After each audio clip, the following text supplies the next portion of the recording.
রাউতু বিদ্রুথু এই তামিল ভাষার বাংলা অর্থ করলে দাঁড়ায় কাউকে আকৃষ্ট করার চেষ্টা। ইংরেজ আমলে মাদ্রাস নাম থাকলেও পরে পরিবর্তন করে চেন্নাপুরি। সবশেষ 1996 সালে চেন্নাই নামকরণ করা হয়। শহর জুড়েই নানা নিদর্শন, বাণিজ্যের একটি বড় কেন্দ্র এবং সাংস্কৃতিক ঐতিহ্য ও মন্দির স্থাপত্যের জন্য বিখ্যাত।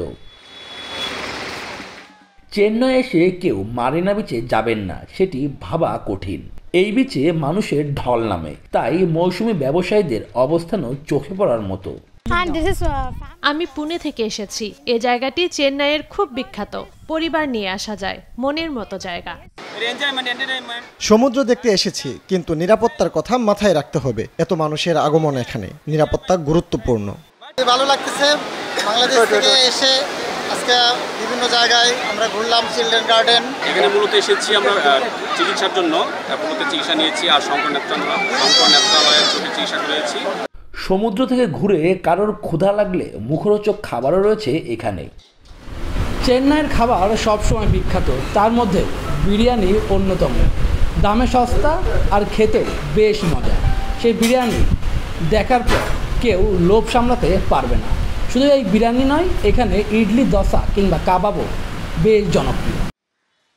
চেন্নাইয়ের বিখ্যাত রেস্টুরেন্টের একটি বেলাল, সেখানকার খাবার দেখে জিভে জল আসাটাই স্বাভাবিক। এখানকার কাবাবও বিখ্যাত। এই রেস্টুরেন্টের রাঁধুনি আমি। বাংলাদেশ থেকে অনেক কাস্টমার আমাদের এখানে আসে, কিন্তু আমি শুনলাম ইন্ডিয়ার ভিসা পেতে বাংলাদেশিদের সমস্যা হচ্ছে, সে কারণে বেচা বিক্রিতেও ভাটা পড়েছে। বাংলাদেশের মানুষ কম আসায় ব্যবসায় আপ অ্যান্ড ডাউন চলছে, তাদের আসা দরকার। আমাদের এখানে বিরিয়ানি বিখ্যাত, এটা খেলে মুখে লেগে থাকবে। পশ্চিমবাংলার লোক, আমরা কাজ করছি, আমরা জানি ভালোভাবে কীরকমভাবে কাজ করতে হবে, কীভাবে মানুষকে খেতে দিতে হবে। ভালো টেস্ট, ভালো পুটিং সব কিছু এখানে পাওয়া যায়। চেন্নাইয়ের চিপক স্টেডিয়ামের পাশে রয়েছে বেশ কিছু আবাসিক হোটেল, কিন্তু হোটেল ব্যবসায় ভাটা পড়েছে বাংলাদেশের মানুষ কম আসায়। বাংলাদেশের মানুষ কম আসায় ব্যবসাটা মন্দা যাচ্ছে। বাঙালিরা 3-4 রুম ভাড়া নেয়, চিকিৎসার জন্য অনেকেই আসে, কিন্তু আপাতত মানুষ কম আসছে। চেন্নাইয়ে প্রায় 1 কোটির উপরে মানুষের বসবাস। এখানকার ফিল্ম ইন্ডাস্ট্রি গোটা ভারতে বেশ সুনাম কুড়িয়েছে।